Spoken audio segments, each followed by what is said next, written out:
Hi, welcome back to another quick guide. Today I'll teach you how to fix sound on Opera GX.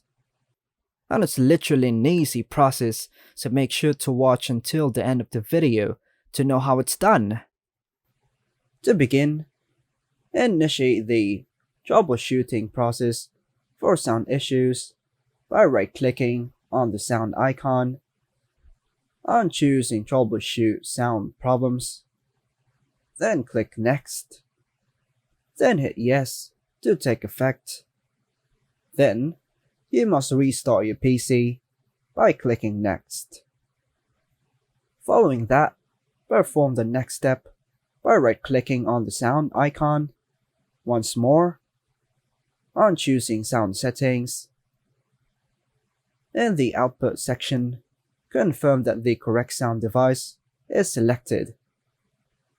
Proceed to the next step by opening the volume mixer and ensuring that none of the applications are muted.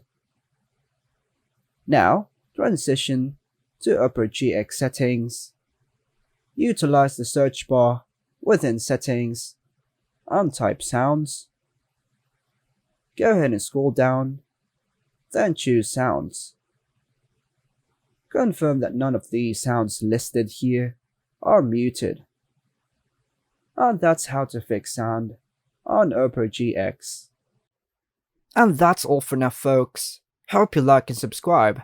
Thank you.